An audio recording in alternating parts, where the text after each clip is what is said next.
vídeo, nós vamos ver um jornalista e ele vai estar falando algo a respeito. Ele mora lá nos Estados Unidos e na entrevista dele que ele dá a um programa da Jovem Pan, então ele vai falando algumas coisas que vêm de encontro com aquilo que nós temos falado aqui na escola bíblica. Vem de encontro com os ensinamentos que nós estamos trazendo para os irmãos. Então vocês irão perceber a importância de nós atentarmos para a palavra de Deus e para os ensinamentos. Nós não estamos falando apenas para os cristãos, mas acontece que os ensinamentos dados pelo Senhor dos Senhores, pelo Criador de todas as coisas, servem não somente para cristãos, serve para todos. Uma certa ocasião, quando do ataque das Torres Gêmeas lá nos Estados Unidos, em 11 de setembro de, me parece que de 2011, se eu não estou enganado, a data, o que acontece? Quando aconteceu toda aquela tragédia, aí as pessoas, chamando a filha do até então pastor missionário Billy Graham, interrogaram para elas assim: por que nos aconteceu isto? Por que nós fomos bombardeados? Por que o símbolo econômico da nossa nação foi destruído? Aí, nas palavras da filha de Billy Graham, quando indagada por aqueles que estavam fazendo aquelas perguntas, ela disse assim: muito bem, nós viramos as costas para Deus. Nós tiramos a Bíblia, a palavra de Deus, das escolas. Nós tiramos a palavra de Deus do Congresso. Ninguém se importa mais com os ensinamentos da palavra de Deus. E agora vocês vêm perguntar por que Deus deixou isso acontecer. Agora vocês vêm me indagar por que a nossa nação foi afligida desta maneira. Há uma passagem bíblica onde o Senhor Deus nos diz assim: eu estarei convosco enquanto estiverdes comigo. Porém, se me deixardes, eu também vos deixarei. Não é que Deus nos abandona, não é que Deus nos deixa, não. Nós é quem viramos as costas para Deus. Nós é quem não nos importamos com Deus. Nós é que não prestamos atenção nas orientações e nos ensinos que o Senhor Deus nos dá. E quando vem o flagelo, quando vem as dificuldades, quando vem as lutas, as provações, aí nós perguntamos aonde é que está Deus? Para aqueles que creem nele. Para aqueles que não creem, eles simplesmente vão dizer: é o acaso, aconteceu. Mas na verdade não é assim. E nós vamos então mais uma vez, como nós estamos falando de ensinamento que os pais devem dar para os filhos, vamos nos basear novamente em Deuteronômio capítulo 6, no versículos de número 6 e 7. E eu vou ler, que nos diz assim: Deuteronômio capítulo 6, versículo 6 e versículo 7.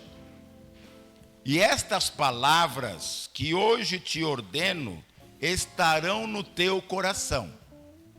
Então, são palavras que Deus estava dando para Moisés, para que Moisés transmitisse ao seu povo.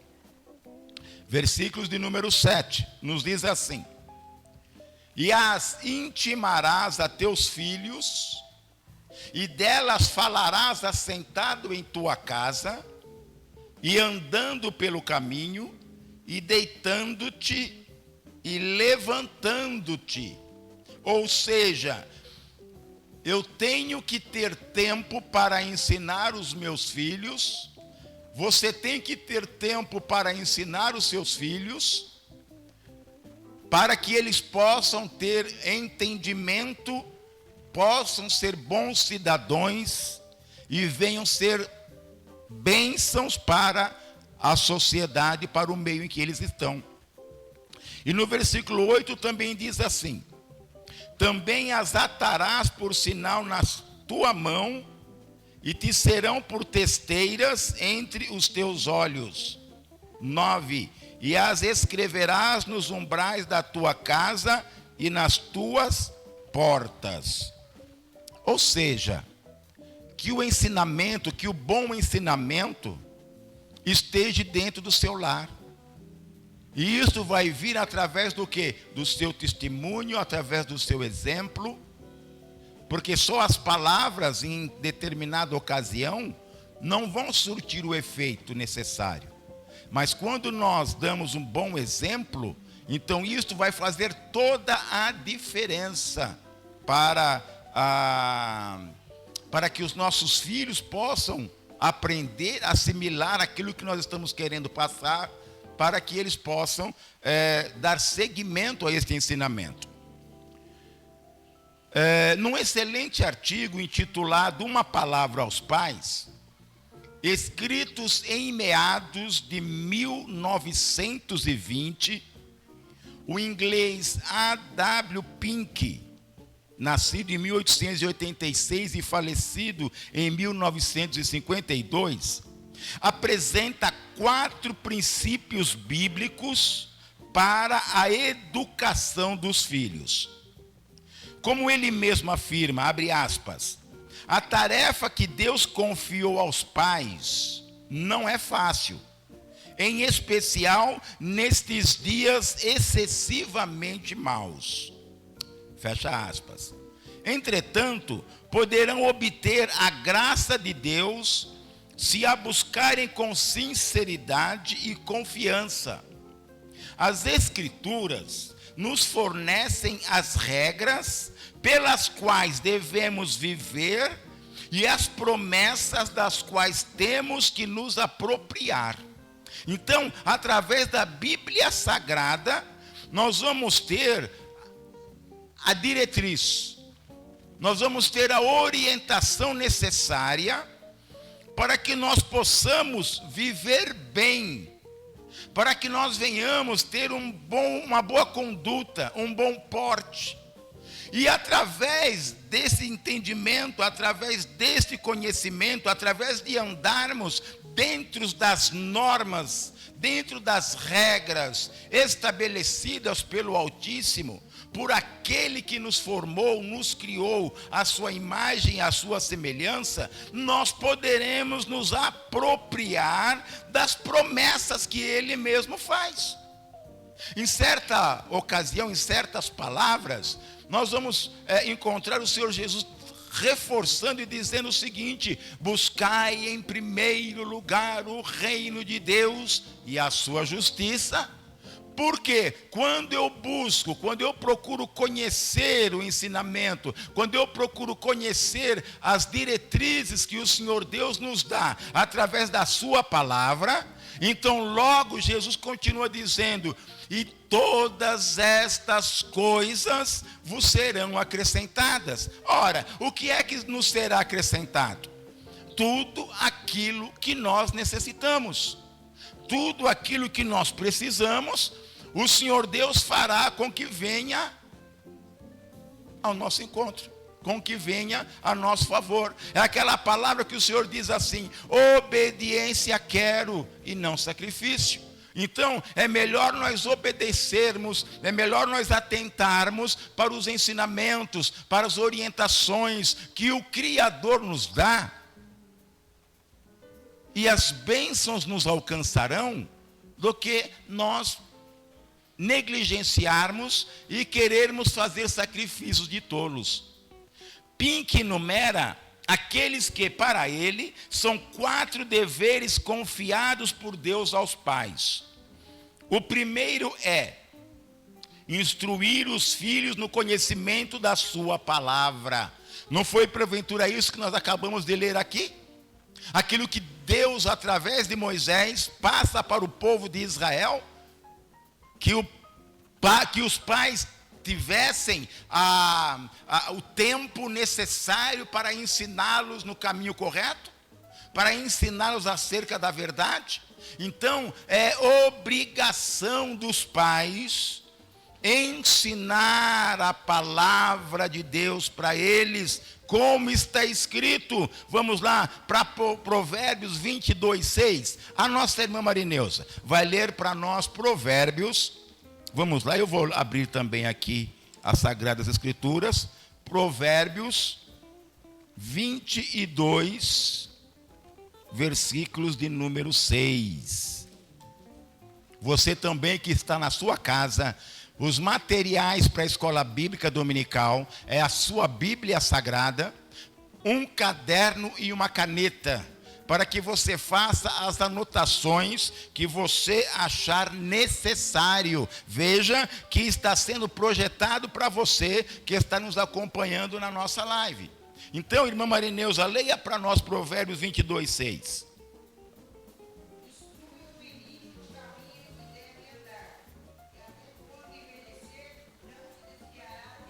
É ordem dada do Senhor para os pais. E nós vamos ver daqui a pouquinho nos vídeos que nós vamos passar, quando nós não fazemos isto. Quando a nossa família é uma família desajustada, disse a nossa irmã diaconisa Gilmara, e é verdade. Uma família desajustada gerarão filhos desajustados e que trarão problemas para eles mesmos, para os que estão ao seu redor, e poderão trazer muita tristeza e muita dor. Por isso aqui a palavra do Senhor está nos dizendo: instrui o menino, ou ensine a criança no caminho em que deve andar, e até quando envelhecer, aquele ensinamento, aquela instrução, aquilo que ele aprendeu desde a sua tenra idade, não será esquecido.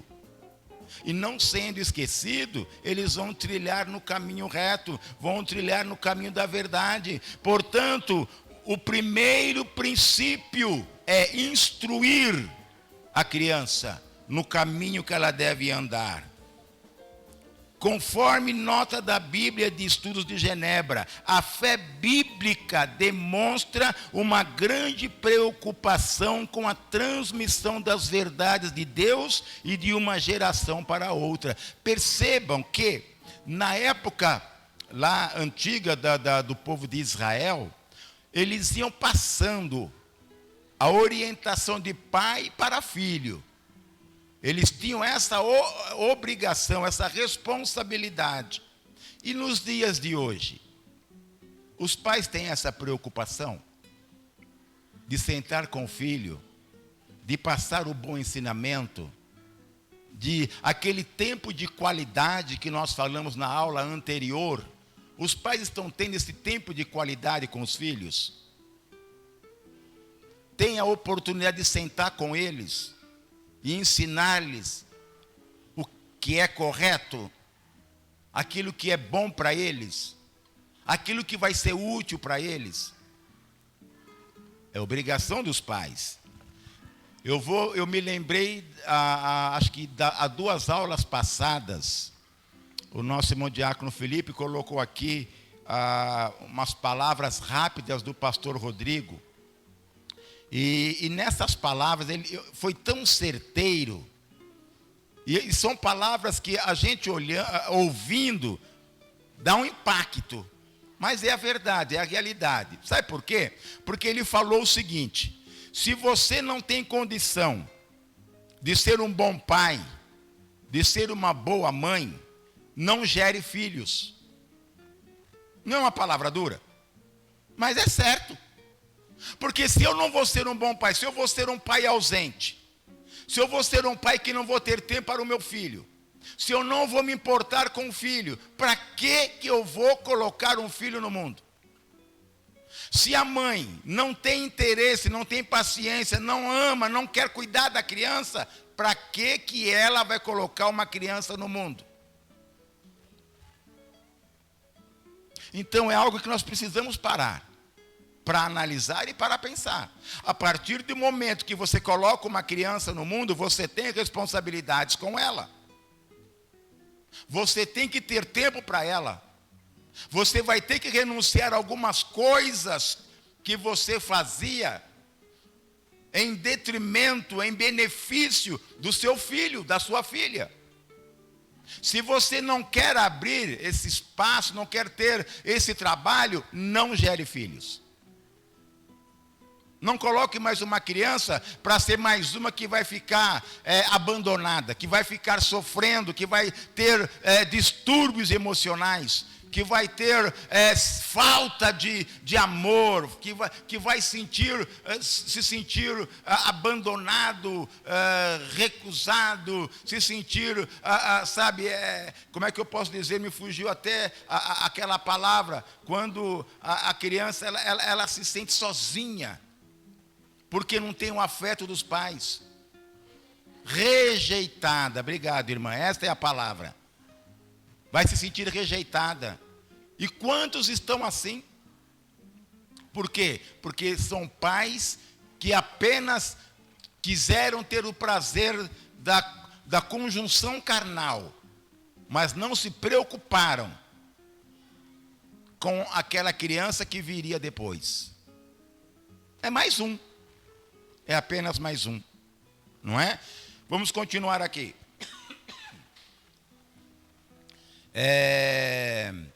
O segundo princípio, então o primeiro princípio qual que é? Instruir. Este é o primeiro princípio. O segundo princípio é ser um bom exemplo. Como afirma Pink, o ensino proveniente apenas dos lábios provavelmente será ineficaz. Os filhos são espertíssimos em detectar inconsistências e rejeitar a hipocrisia. Jesus Cristo sabia da ineficiência da mera retórica, por isso, ao lavar aos pés aos seus discípulos, disse, abre aspas, eu lhes dei o exemplo, para que vocês façam como lhes fiz. Fecha aspas. João 13, versículos de número 15. Sobre isso, o teólogo protestante Albert Schweitzer, nascido em 1875 e falecido em 1965, escreveu: dar o exemplo não é a melhor maneira de influenciar os outros, é a única. Então, são coisas que nós precisamos entender. E realmente, lá em João 13, 15, Pedro, nessa passagem, ele achou que onde já se viu o seu mestre lavar os seus pés, ele quis recusar, mas Jesus disse, não, é necessário que eu assim o faça. Mas neste ato, Jesus demonstra neste ensinamento para os seus discípulos que era necessário tratar com mansidão, com humildade, com respeito, com amor as pessoas que estariam vindo após ele. E é o que nós precisamos fazer. Nas aulas passadas, nós falando sobre exemplo, nós dizemos assim, olha, que adianta nós falarmos para os nossos filhos, olha, não fume, porque fumar é prejudicial. Mas se o filho vê eu a cada 15 minutos com um cigarro na mão fumando, o que é que vai falar mais alto? As minhas palavras dizendo para ele não fumar porque é prejudicial, ou ele vendo eu cotidianamente com uma carteira de cigarros no bolso, fumando a cada 15, 10 minutos um cigarro? O que é que vai falar mais alto? O que vai ficar gravado na mente dessa criança? Bom, meu pai falou, mas se ele faz, Minha mãe falou, mas se ela faz. Então, o nosso testemunho fala muito alto, gente. Então, o segundo princípio é o nosso exemplo. Exemplo de como tratar as pessoas. A criança vê o pai que trata a sua esposa, a sua mãe muito mal. O filho está vendo que o pai é uma pessoa espancadora. Essa criança vai ter o que na mente dela? Bom, eu posso espancar. Eu posso agredir. Porque meu pai agride minha mãe. A minha mãe agride o meu pai. Então, ela está inserida em um contexto onde a violência impera.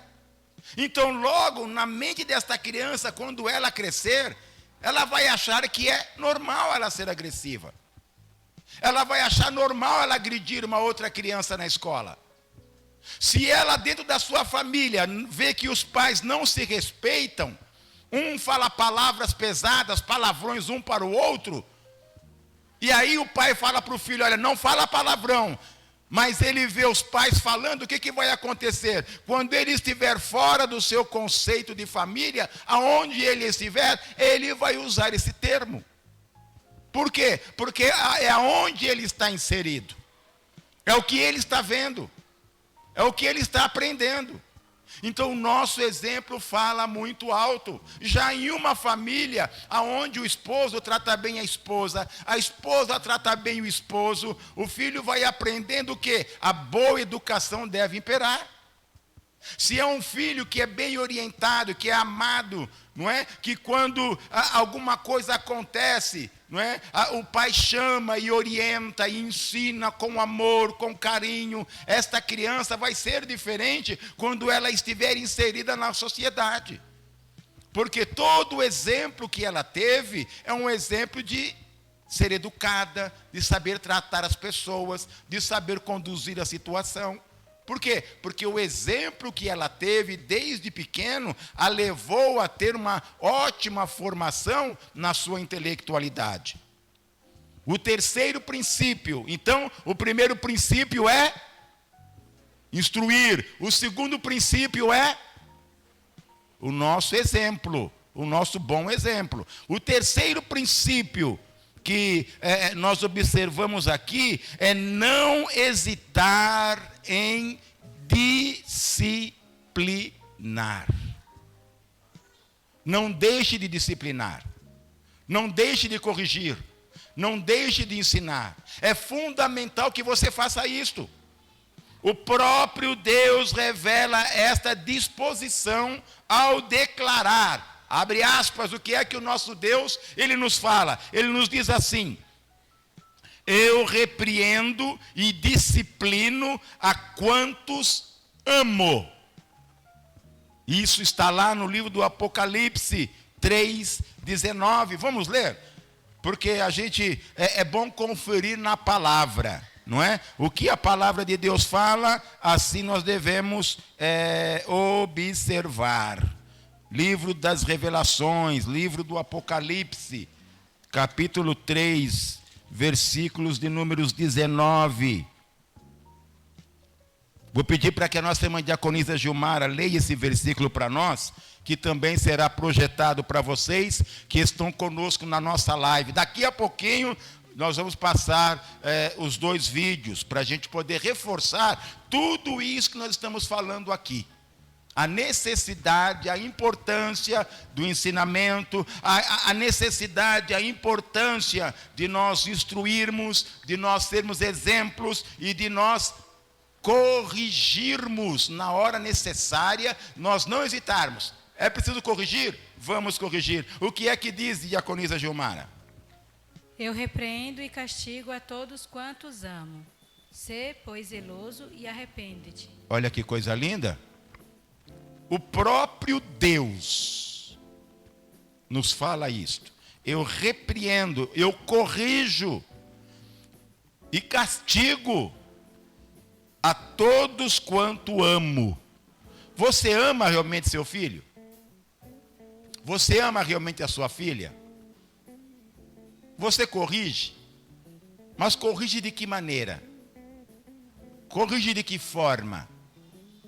Às vezes o nosso corrigir não ensina, não educa, traz revolta,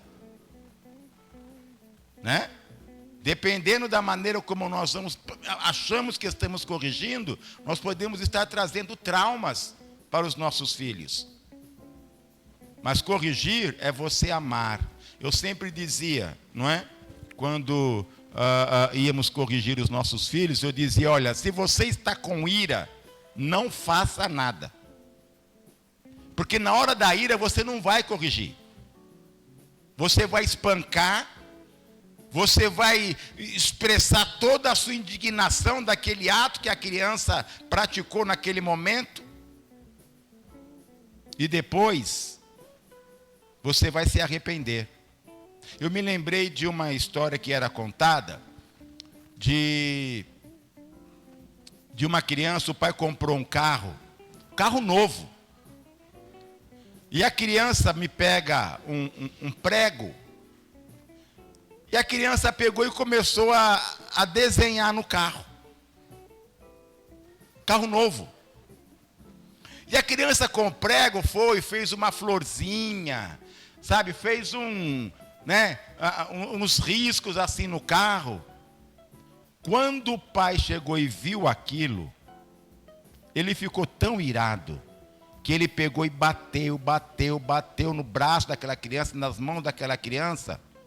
E quando levou a criança para o médico, de tanto que ele bateu na mão daquela criança perdeu a sua mão. E quando aquela criança no hospital, o pai foi ver aquela criança,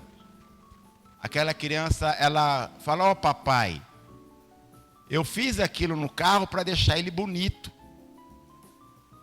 Mas eu não vou fazer mais, tá, papai? Aquele pai, vendo o que ele fez, ficou com tanto remorso que se matou.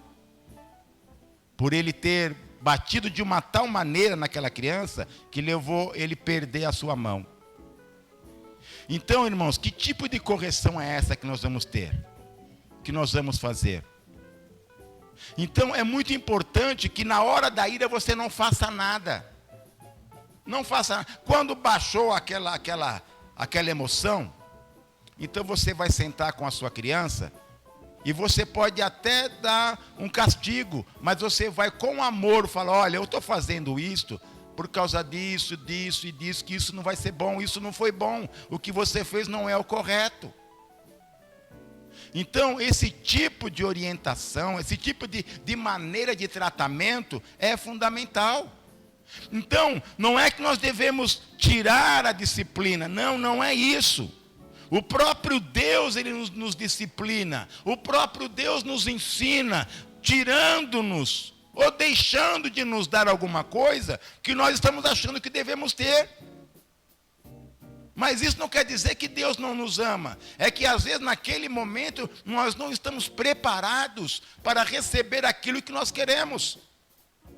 Nós não estamos preparados para poder lidarmos com aquela situação. Então o próprio Deus, Ele não nos dá. É isso que acontece, não é? A Bíblia adverte quanto aos riscos de uma criação sem limites. Então, às vezes, o pai é assim, ou ele corrige bruscamente, ou ele deixa as coisas correrem à revelia. Deixa que a criança, ela vai aprender, com o tempo ela vai aprender, aí vira uma coisa, sabe, sem controle, sem limites. E como nós dissemos na aula passada, as crianças precisam entender e conhecer que há autoridade sobre ela. Se ela não entende que há autoridade, ela não vai respeitar os pais e nem vai respeitar ninguém. E é o que nós temos visto nos dias atuais. Jovens, adolescentes, que não respeitam nada e nem ninguém, sem limite algum. E é triste, porque a gente vê que a nossa sociedade caminha para momentos muito tristes. Muito triste. Por quê? Porque eles não tiveram limites. Vamos ler a palavra de Deus em Provérbios capítulo 29, versículos de números 15. Eu vou pedir para o nosso irmão diácono Felipe fazer essa leitura. Assim há a participação de todos os nossos amados que estão conosco. E é muito gostoso, é muito bom, não é? Quando nós podemos observar as Sagradas Escrituras, não é? Provérbios, capítulos de números 29, o versículo de números 15. Nós já passamos por ele aqui em aulas passadas, mas é sempre muito bom quando nós reforçamos o que a palavra de Deus nos diz. Provérbios 29, 15. Diácono Felipe. A vara e a repreensão dão sabedoria, mas a criança entregue a si mesma envergonha a sua mãe. Olha só. A vara e a repreensão dão sabedoria, mas a criança entregue a si mesma envergonha a sua mãe. E não é isso que nós vemos às vezes? Os pais passando vergonha, porque se é pequena faz birra. Se é adolescente, responde o pai e a mãe assim, ó, na frente de todo mundo. Irmãos, isso é vergonhoso demais. É muito triste ver isto. Em contrapartida, não é lindo quando, não é, a mãe fala algo para um adolescente e ele fala, tudo bem, mamãe, sem problema. Tá certo, papai, vou fazer isso. E as pessoas vão dizer, nossa, que criança, que adolescente, que jovem bem educado. Por quê? Porque trazem alegria para os pais. Como é que nós estamos educando? O que é que nós estamos fazendo? Então, o primeiro princípio é instruir. O segundo princípio, bom exemplo. O terceiro princípio é disciplinar. Não deixe de disciplinar. Não deixe de corrigir. Corrija. O sim é para ser dito e o não também. Nós temos que aprender que o sim é para ser dito na hora que tem que ser sim, e o não é não na hora que tem que ser não. E pronto, é assim que funciona.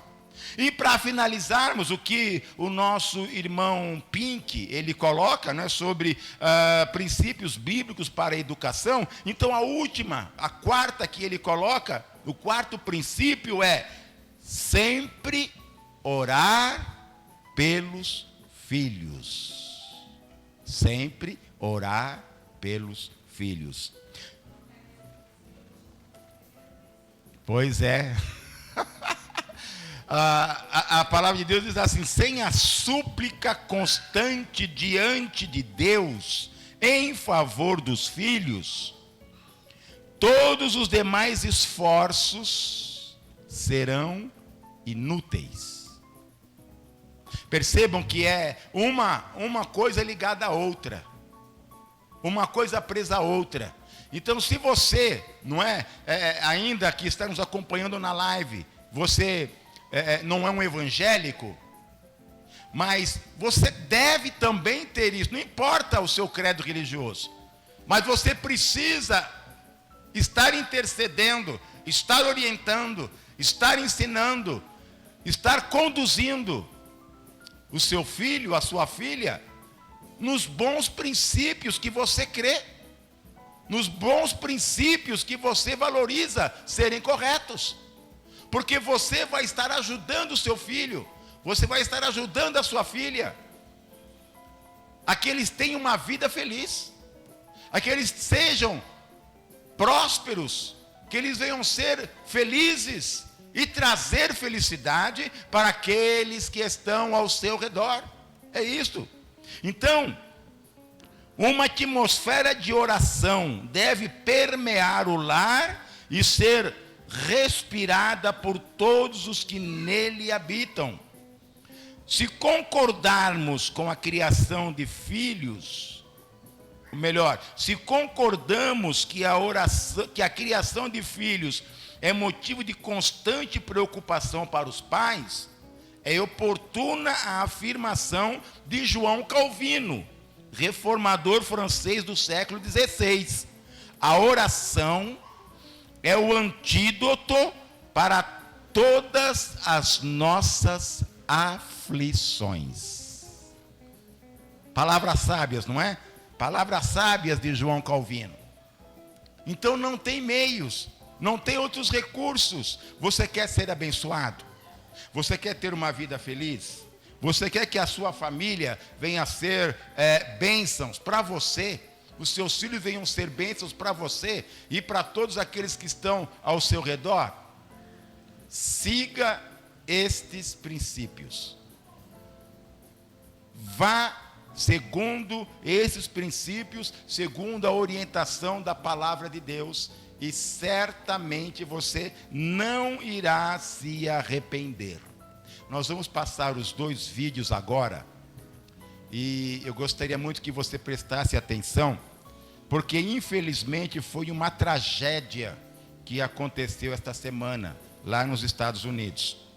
Então, o primeiro vídeo é uma reportagem, e depois o segundo vídeo é um jornalista, que ele vai, como ele está lá nos Estados Unidos, ele tem mais informações do que nós aqui, porque a nossa imprensa muitas vezes não mostra, né, não fala a causa. O efeito foi que esse jovem de 18 anos fez uma tragédia. Esse foi o efeito. Mas qual foi a causa? O que levou ele a fazer aquilo?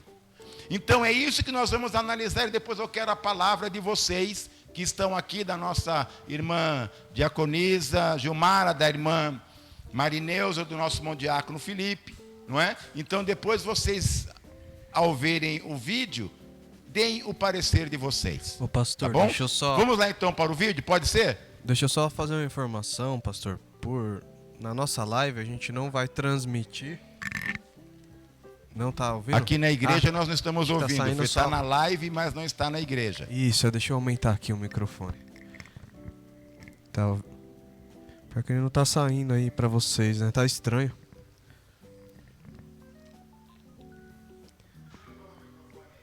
Tá, acho que é melhor, que esse daqui tá saindo só na live.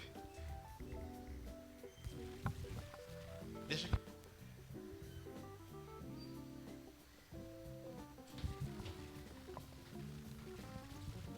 Som.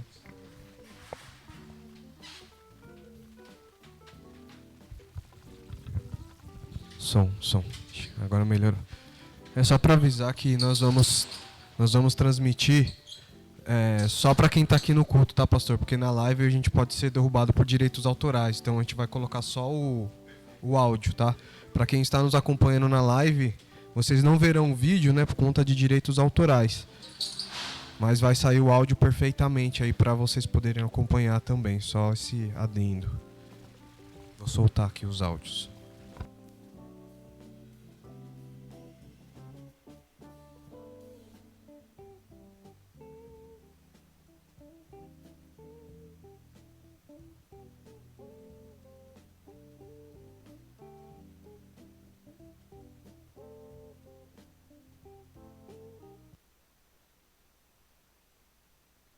Dezenove crianças e 2 professores foram mortos em uma escola primária do Texas. Eliseu Caetano é o nosso correspondente nos Estados Unidos. Infelizmente, hoje nosso encontro com essa notícia bem trágica e que se repete de uma forma assustadora nos Estados Unidos. Hein, Eliseu? Quais os detalhes dessa ação? Pois é, Adriana, infelizmente, viu, mais um caso de ataque a escolas aqui nos Estados Unidos. Bom dia para você, para o Tiago e também para todo mundo que acompanha o Jornal da Manhã. Esse, aliás, já é o 30º ataque a escolas nos Estados Unidos apenas em 2022. De acordo com a ONG Gun Dads, já são mais de 212 tiroteios em massa aqui nos Estados Unidos. Esse termo, tiroteios em massa, é utilizado por esta ONG para classificar ataques a tiros com 4 ou mais feridos. Nesse caso, 19 crianças morreram, mas 2 professoras, quando um ex-aluno de apenas 18 anos invadiu e abriu fogo contra os funcionários e os alunos dessa escola que fica localizada na cidade de Uvalde, no estado norte-americano do Texas. De acordo com as informações da polícia, esse ex-aluno teria dirigido cerca de 85 quilômetros da casa dele até essa escola. Ele chegou lá por volta do meio-dia. Pouco antes de entrar na escola, ele sofreu um acidente de carro. A van onde ele estava caiu dentro de um valão próximo, mas nem isso foi o suficiente para demovê-lo da ideia de atacar a escola onde ele mesmo estudou. Ele invadiu, abriu fogo e, como eu disse há pouco, matou aí 19 crianças e 2 professores. Esse é o segundo ataque a escolas mais brutal, mais letal da história dos Estados Unidos e é o maior dos últimos 10 anos. De acordo com as autoridades aqui norte-americanas, apenas nos primeiros 5 meses deste ano, quase 7 mil pessoas morreram em tiroteios aqui nos Estados Unidos. Outras 13 mil teriam ficado feridas. A situação é chamada por aqui de epidêmica. Matou mais de 100 crianças e 472 adolescentes. Nesse ano, o total de incidentes já ultrapassa aí 412 incidentes defensivos e 518 disparos não intencionais de armas de fogo. A polícia acredita que o atirador, antes de ter invadido a escola, também atirou contra a própria avó. Aliás, ele era criado pela avó e pela mãe. A avó foi socorrida de helicóptero para o hospital de San Antonio, no Texas. Aliás, o mesmo hospital onde as crianças e os demais funcionários dessa escola que ficaram feridos também foram levados, viu? O presidente Joe Biden fez ontem à noite um pronunciamento à nação. Daqui a pouquinho eu vou trazer detalhes da fala do presidente dos Estados Unidos. A vice-presidente Kamala Harris também se posicionou contra esse tipo de ação aqui nos Estados Unidos. E Hillary Clinton, ex-candidata a presidente e primeira-dama, disse o seguinte, que os Estados Unidos estão se tornando uma nação de gritos angustiados. A primeira-dama, Jill Biden, também disse através de uma rede social que está atordoada pelo tiroteio no Texas e que ainda está tentando entender isso. A bandeira dos Estados Unidos segue hasteada a meio mastro lá na Casa Branca, em Washington, capital do país. A National Basketball Association, a NBA, logo em seguida ao tiroteio, se pronunciou dizendo que os pensamentos e as sinceras condolências de todos eles estão com a família e também os amigos das vítimas da Robb Elementary School e também da comunidade de Uvalde. Essa declaração da NBA veio poucas horas antes do jogo das 4 finais que iam acontecer. Inclusive, diversas autoridades, celebridades e atletas do país se posicionaram também. Que tristeza. É tudo muito chocante. O Eliseu falava, a gente acompanhava as imagens do terror, claro, vivido pelas pessoas ali do lado de fora da escola no Texas, sendo atendidas, a movimentação policial, sangue no chão, muitas macas. E Eliseu, falando um pouquinho mais sobre o perfil do atirador, né, para variar, um menino muito jovem e ele teria vivido bullying. Esse teria sido um dos motivos que poderia tê-lo motivado a fazer uma barbaridade como essa. E qual foi a forma exata que ele acabou morto? Adriana, exatamente, isso é o que afirmam os amigos. Essa é uma linha que está sendo investigada pelo FBI, a Polícia de Investigação Federal aqui dos Estados Unidos. Eles estão indo por esse caminho, levado aí por diversos relatos de amigos e também de familiares. Esse menino de apenas 18 anos teria sido criado pela mãe e pela avó, sem a presença do pai, teria sofrido bullying na escola, por, de acordo com amigos, ter comportamentos considerados gays. Ele, por exemplo, pintava os olhos, usava roupas pretas e durante o final da adolescência ele teria se tornado uma pessoa mais agressiva. Inclusive o aniversário dele de 18 anos foi agora dia 16 de maio e ele teria dito para algumas pessoas, inclusive em redes sociais, que o plano dele era comprar uma arma e atirar contra pessoas que não gostavam dele. A forma, Adriana, te respondendo, da morte dele se deu depois dele ter trocado tiros com a polícia. Assim que ele invadiu a escola e abriu fogo, os policiais foram acionados e se dirigiram até o local. Ele criou uma espécie ali de barricada e abriu fogo também contra os policiais. E nessa troca de tiros, o Salvador Ramos, de apenas 18 anos, faleceu. Vale ressaltar que ele foi criado nesse bairro e estudou nessa escola. A polícia ainda segue investigando as causas que teriam levado esse jovem rapaz a fazer isso, mas acredita-se que pode ter sido bullying. Daqui a pouquinho, Adriana, eu volto trazendo a fala do presidente Joe Biden. Nós acabamos de ver esta reportagem, não é? Que aconteceu agora nesta semana. Então eu quero que vocês analisem, que vocês observem o que nós já passamos, o que nós já ensinamos aqui na escola bíblica com relação ao posicionamento. Vejam o que nós estudamos hoje, não é? Instruir, depois exemplo, depois disciplina, não esquecer da disciplina e também da oração, não é? Agora, esses 4 passos, numa família desajustada, acontece?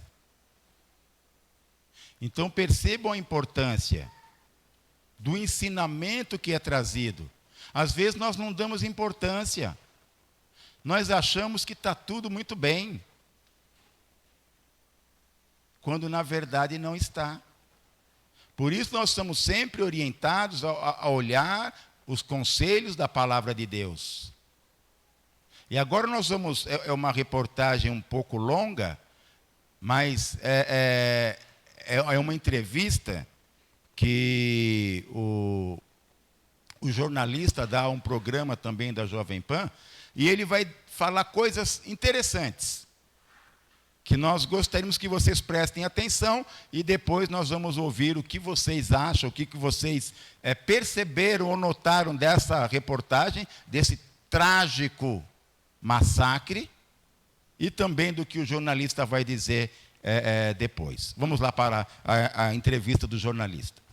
E temos Paulo Figueiredo ao vivo aqui com a gente. É isso, Zuzu? Você quer falar alguma coisa? Exatamente, não. Diretamente dos Estados Unidos, nós temos o Paulo Figueiredo, que vai explicar um pouco o que aconteceu aí, infelizmente, com essa história triste. Aliás, muito obrigado. Muito obrigado ao Paulinho Figueiredo. Sempre presente. Sempre presente aqui, participando aqui da gente. Você sabe que eu estava lembrando do Maquiavel, Nicolau Maquiavel. Ele falava o seguinte: você sabe como você estima a inteligência de alguém? Como?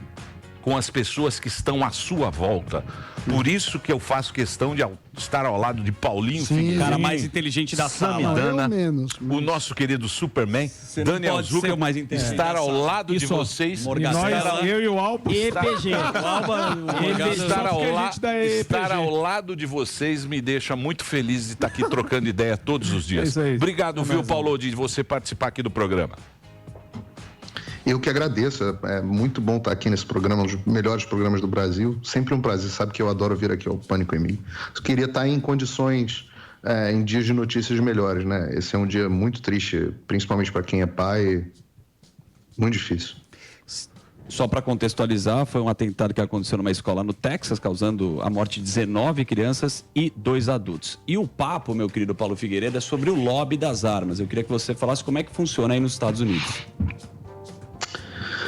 Bom, vamos lá. Toda vez, existe uma regra aqui nos Estados Unidos da imprensa, que toda vez, agora o noticiário é sobre arma, né? Existe uma regra tradicional aqui da imprensa americana militante que diz o seguinte: se o atentado for feito por uma pessoa branca, culpe o racismo. Se o atentado for feito por uma pessoa que não é branca, culpe as armas.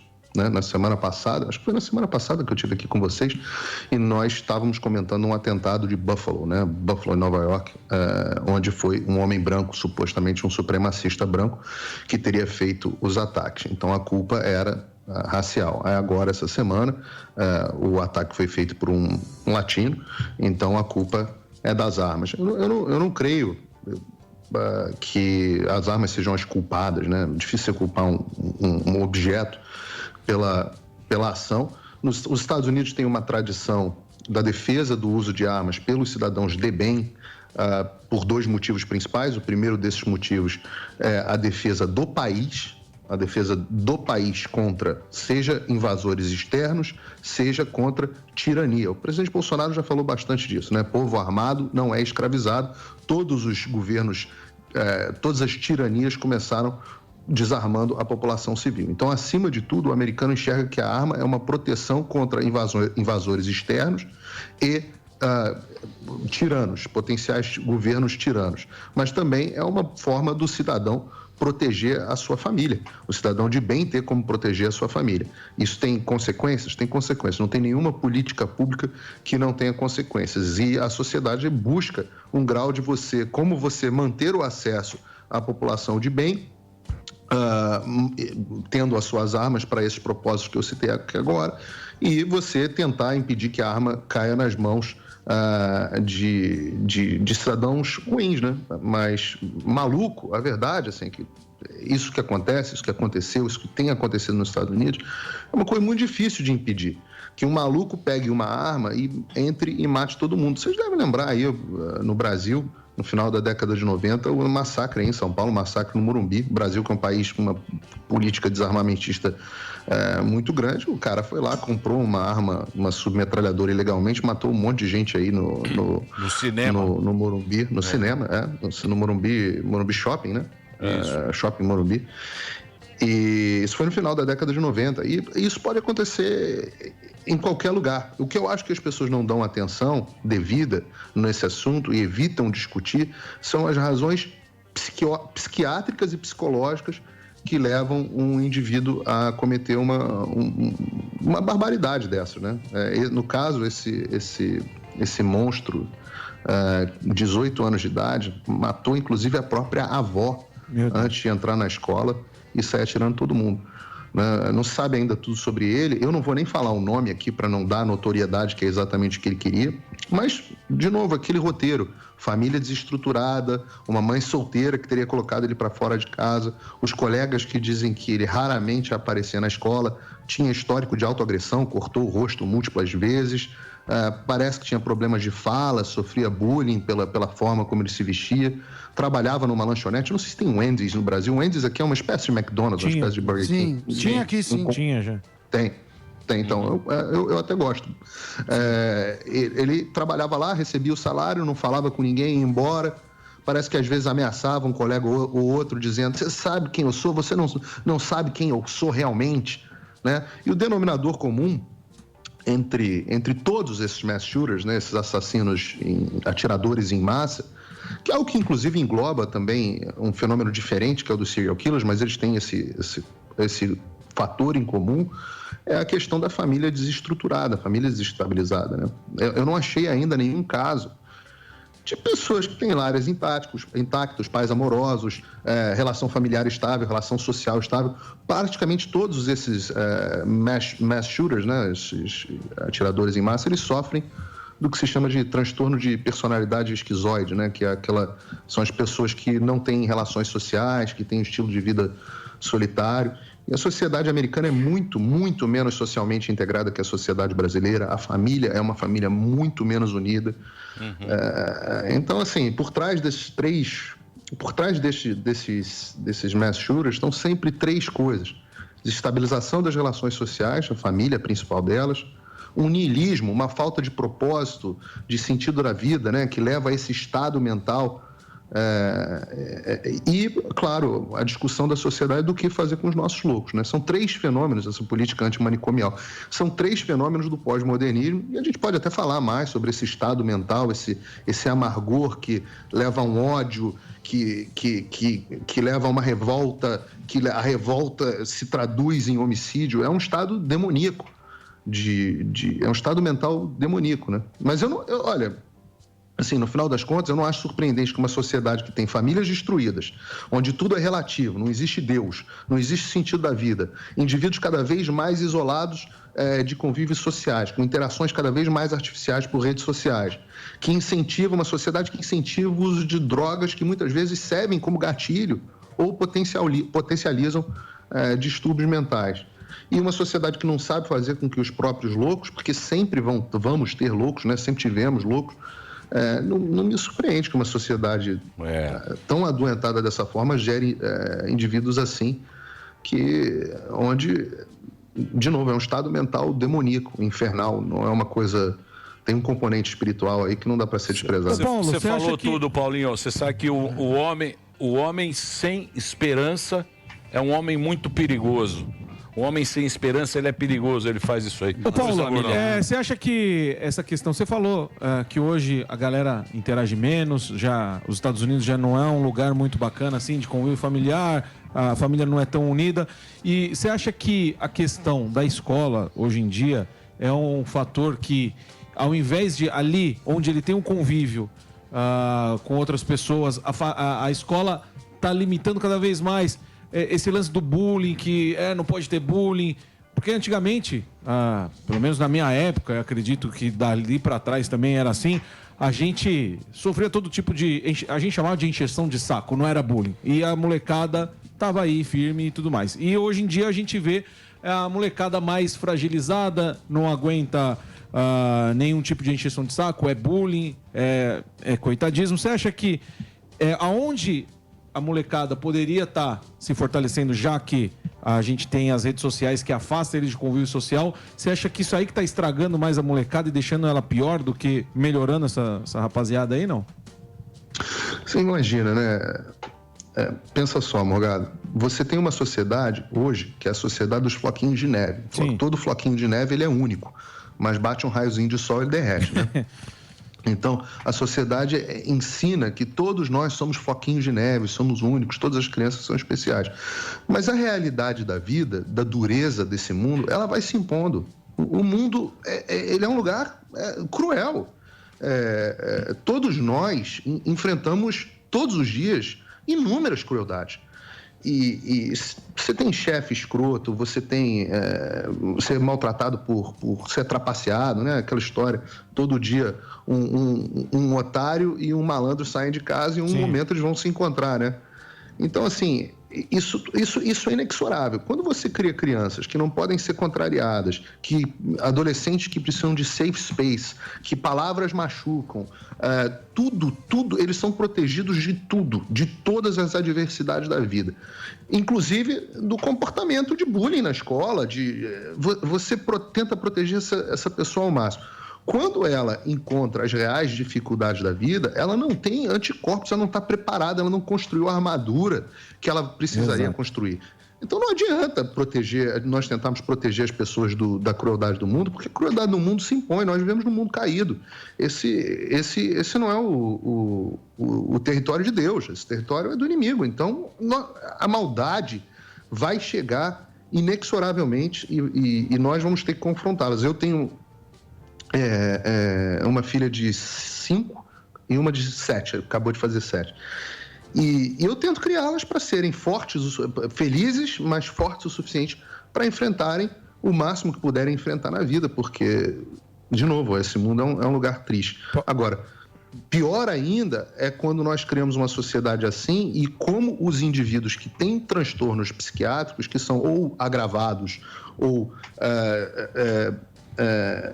não são agravados, ou o indivíduo já tem essa propensão genética, como que uma sociedade vai lidar com esses indivíduos? E eu não vejo, na mídia brasileira é completamente ausente, né? Você não vê em nenhum lugar esse debate de o que está acontecendo com uma sociedade que gera pessoas que fazem assim, que fazem esse tipo de coisa. De novo, a arma é um meio.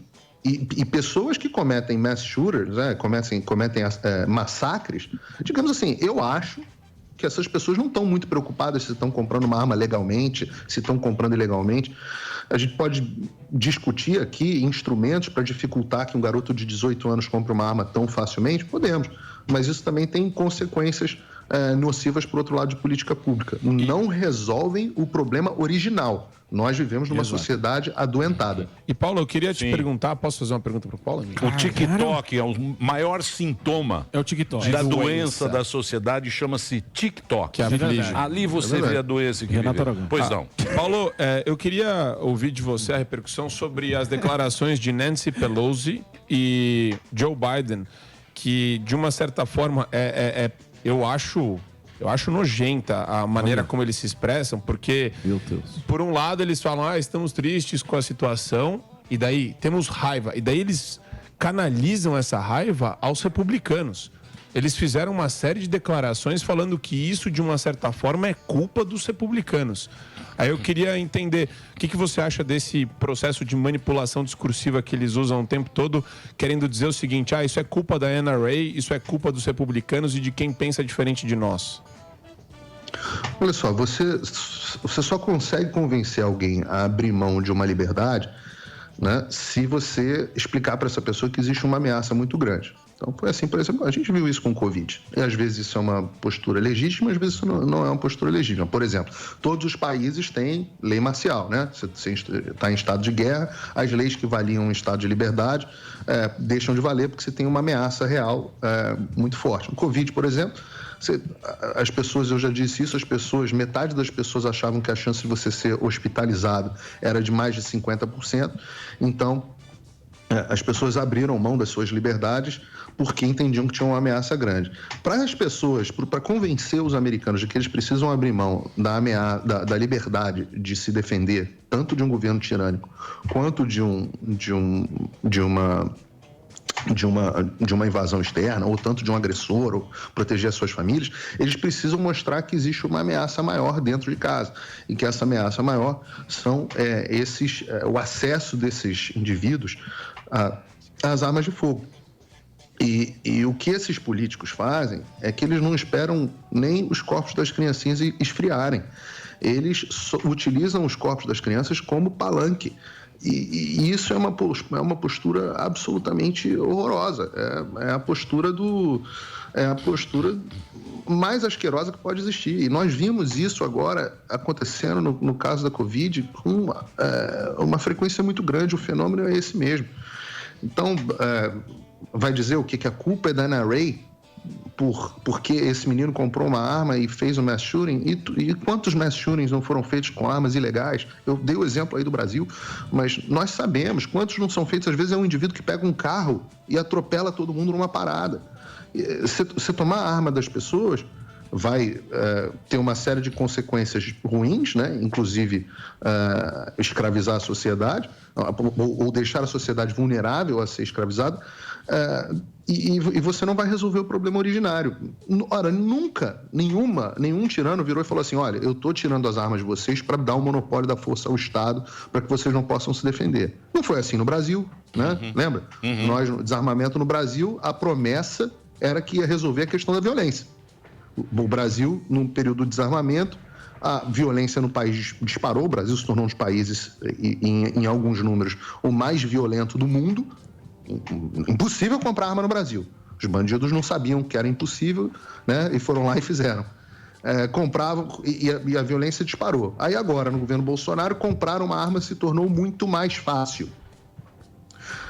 O que aconteceu com a violência no Brasil? Os menores índices de violência. Necessariamente há uma correlação entre as duas coisas? Não. Mas o que a imprensa diz é exatamente o oposto. Eu lamento fazer um prognóstico assim. A sociedade brasileira, embora ela tenha mecanismos sociais mais robustos nesse sentido que a sociedade americana, nós somos mais juntos socialmente do que a sociedade americana. O brasileiro. Né? O nosso espírito. Eu acredito aqui, esse espírito que a gente tem de se meter na vida do outro, que o americano não tem muito. Ele é muito individualista. A gente se mete na vida do outro. Eu acho que isso faz com que a gente... sei lá, também não sei. Não sei. É verdade. Melhor. Agora deixa eu perguntar. Mas a nossa sociedade está adoecendo e eu lamento dizer, esse tipo de coisa também acontecerá no Brasil. É um prognóstico horroroso, mas vai acontecer. E quando acontecer, você pode ter certeza que, em vez da imprensa culpar o adoecimento da nossa sociedade que vem acontecendo, vai culpar o Bolsonaro ter facilitado a arma às pessoas. E temos Paulo. Muito bem, gente. O que nós queríamos mostrar, então, para vocês, e que nós vamos analisar, então, agora, é o que vocês acharam dessas duas reportagens. Eu vou começar com o diácono Felipe, não é? Para que ele possa fazer as suas observações, depois a nossa irmã Marineuza também, e já estamos finalizando, né, a nossa escola bíblica, chegando próximo do final da nossa escola bíblica. Então eu quero que vocês façam a análise, né? A primeira reportagem falou sobre o rapaz que matou 19 crianças, matou a sua avó e também 2 professores na escola. E depois, o jornalista Paulo Figueiredo, ele deu as suas observações do que aconteceu, por que aconteceu, não é? Então, vamos para o nosso irmão diácono Felipe, não é? E também a nossa irmã diaconisa Gilmara, para poder fazer as observações, tá bom? Então, irmão diácono Felipe está com a palavra para dar o seu parecer sobre essas 2 reportagens. Pastor, eu acho que a Gilmara está fazendo as anotações das salas, mas vamos lá. É uma pena, né, a gente ter que compartilhar algo dessa natureza, né? A gente vê pessoas doentes, totalmente doentes, né? E a doença emocional, ela é algo terrível, né? A gente vê que esse garoto, não conhecia ele, não sei o seu histórico direito de vida, mas pelo que foi apresentado na reportagem, ele sofria de algumas questões pessoais e eu atribuo muito isso à família, né, pastor? Eu acho que ele, por ter tido uma mãe solo, e assim, eu não sou especialista, tá? Eu sempre gosto de falar isso.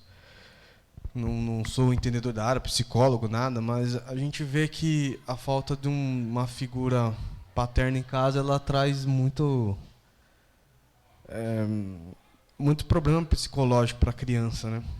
E, infelizmente, a gente vê que muitos adolescentes ou crianças que sofrem com algum problema psicológico é porque tem a falta de alguma coisa em sua família e sobretudo, a falta uma figura masculina, né, a figura paterna. E esse menino, pelo que falaram, era um caso desse, né? Eu fico triste até pelo fato, pastor, de esse menino ter ido à morte, né, ali em confronto com a polícia, porque a gente vê que ele não era um marginal, pelo que foi apresentado, né, de novo falando. Ele não era um marginal, ele não era um bandido, ele era uma pessoa com problemas psicológicos e com uma dor, imagino eu, que era uma dor impreenchida, né? Infelizmente, nós aqui, como um viés totalmente cristão, sabemos que talvez se esse menino tivesse encontrado a Cristo, poderia ter tido um fim diferente. Talvez teria um significado para a vida dele, né? Ter encontrado a Jesus. Eu acho que faltou isso para esse menino, ter encontrado um significado de vida. E muito provavelmente, eu não posso afirmar, mas muito provavelmente ele não tinha um respaldo familiar presente pela dor que ele tinha. Eu não sei o histórico com a mãe dele, mas deveria ser um histórico caótico de relação, né, de proximidade, de afeto, de amor. Eu imagino, pelo que foi falado, que deveria ser assim na casa desse menino, ele não deveria ter isso. E eu acho interessante, pastor, alguns aspectos que foram apresentados. Primeiro, a gente vê que todo adolescente, que ele gosta de se vestir de uma forma diferente, ele se porta de uma forma diferente dos demais, ele não conversa, ele não interage. Isso, com certeza, isso porque os psicólogos falam, não sou eu que estou dizendo, mas o pouco que a gente escuta falar, né?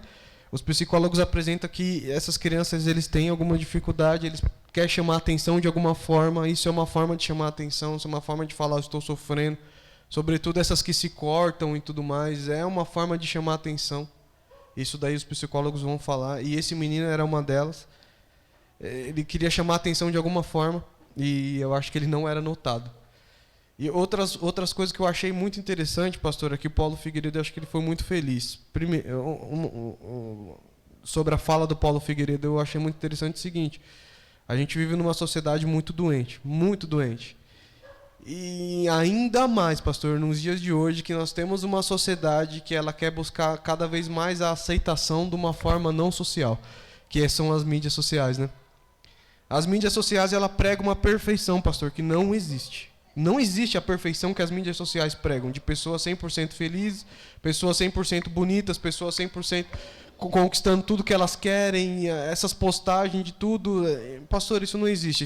Essas influências sociais, esses influenciadores sociais, isso nós sabemos que isso só existe num repertório falso que é as mídias sociais, que é feito para trazer dinheiro para aquele indivíduo que está. Então a gente vê que cada vez mais as pessoas se afundando em mídias sociais não têm um afeto social, né? Eu estou resumindo aqui rapidamente, já pode passar a palavra, pastor, mas as pessoas não têm um afeto, cada vez menos isso, e os adolescentes são inseridos num contexto desse muito cedo, muito cedo. Eles cada vez mais estão inseridos num contexto em que você tem que ser perfeito, você tem que ser aceitável, e cada vez mais isso. E é perfeito o que esses homens colocaram na entrevista ali, né? Pastor, na minha época, eu cresci num contexto em que eu tinha muitos amigos, não existia mídias sociais, acredito que todos aqui, né? E na minha época tinha muito mais, vamos dizer, tiração de sarro, zoação do que hoje. Mas muito mais. Eu me lembro que os coleguinhas que eram zoados, que a gente falava, né, essa forma da zoeira, os que eram tirados sarro e tal, o oposto apelido, se eles entrassem numa pilha, aí que eles eram mais tirados. Só que todos nós tínhamos apelidos, todos nós ficávamos bravos, mas estávamos todos juntos. Porque tinha um contexto social diferente do de hoje, pastor. E não tinha esse tal de bullying, não tinha isso. É claro que o que era tido como mais pesado era tratado com uma maior severidade pelas autoridades escolares, dentro das nossas famílias mesmo, no contexto do pai e mãe, se eles pegassem a gente apanhava tudo. Mas era diferente. Hoje em dia, se um coleguinha zoa o outro ou tira sarro do outro pela sua aparência física, ele entra numa depressão. Mas por quê? Qual que é a causa disso? Eu acho que esse é o ponto, pastor, que tem que ser muito debatido. Qual que é a causa disso? Se antigamente também existia, mas não existia essas catástrofes como a gente vê hoje, numa frequência tão alta, de adolescentes doentes emocionalmente. Pastor, adolescentes doentes emocionalmente, para mim isso não fecha a conta. Um adolescente ele não tem que ter doença emocional. Talvez um adulto tenha uma probabilidade muito maior de frustrações na vida, amorosas, afetivas, mas um adolescente ele não tem que passar por isso. Uma criança, menos ainda. A gente vê crianças depressivas. Pastor, isso não fecha a conta, isso é muito preocupante. Então foi apresentado fatos que eu atribuo a causa dessa... Não sou especialista, não estou analisando o caso como especialista, mas a minha opinião é que a atribuição para esse menino ter feito isso, pastor, são esses sintomas, como eles colocaram, né, de uma sociedade pós-moderna. Eu acho que é isso, pastor. Cada vez mais inseridos num contexto que não tem afetividade, famílias destruídas, bases de famílias hoje nós não temos. E é muito bem aquela fala que o senhor colocou, né? Os Estados Unidos, nós sabemos que cada vez mais eles têm abrido mão de uma essência do próprio Criador. E isso vai trazer consequências. Acho que é por isso que até o Paulo Figueiredo fala, né? Isso vai acontecer no Brasil. Que cada vez mais essa pós-modernidade tem chegado até nós aqui. Então é preocupante. Pois é, irmãos, eu agradeço a participação do diácono Felipe. Não vai dar para nós darmos seguimento aos demais, como nós havíamos falado, pelo nosso tempo que já foi, não é? Mas eu destaquei o seguinte, que a pouca interação com outras pessoas é algo que é preocupante, não é? Os jovens, os adolescentes ficam na internet e eles se comunicam, se conversam e tal, mas não tem o relacionamento interpessoal. E isso é muito complicante, não é? O bullying, as crianças, os adolescentes hoje não são levados a serem fortes, a passarem por situações que virão. A vida não é o mar de rosas. Ela realmente vai trazer dificuldades, vão trazer problemas, e o que nós vemos, segundo o que nós vimos, não é? São adolescentes que não estão preparados para enfrentar a dureza da vida. Sabe, são pais ou governos que querem colocar uma coisa que não existe. E esses adolescentes não são preparados para a vida dura como é, enfrentar as dificuldades da vida como eles deverão enfrentar.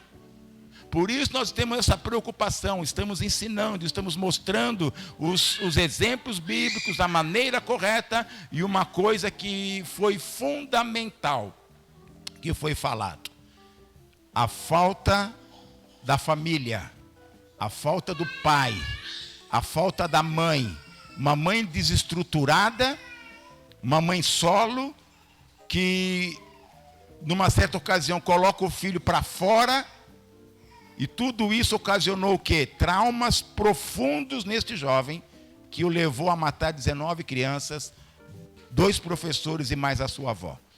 Então, irmãos, vejam só, qual é a causa? Não adianta eu ir no efeito. O efeito foi que ele matou.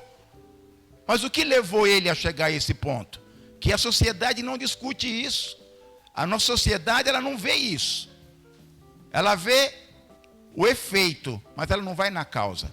E nós, como igreja, nós que queremos famílias bem estruturadas, famílias fortalecidas, como nós estamos dizendo, para que os seus filhos sejam bênçãos para a sociedade, para que nós sejamos bênçãos para a sociedade. É aquilo que nós voltamos no início da escola bíblica, nós sempre dizíamos, Jesus disse, vocês são a luz do mundo, vocês são o sal da terra.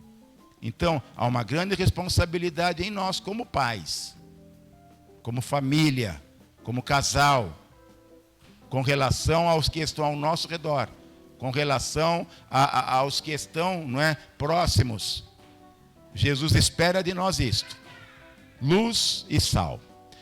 Que Deus nos abençoe, creio que esta aula foi bastante enriquecedora. Eu volto a palavra, passo a palavra para o nosso irmão superintendente, o nosso irmão diácono Felipe, para o encerramento, em seguida a nossa irmã secretária. Que Deus nos abençoe e até o nosso próximo encontro, na nossa próxima aula, onde nós continuaremos falando sobre a maneira de nós educarmos os filhos, não é? A maneira de nós nos colocarmos diante daquele que nos criou segundo a sua vontade, segundo o seu santo querer. Que Deus nos abençoe. Nosso próximo tema, como educar os filhos segundo a Bíblia.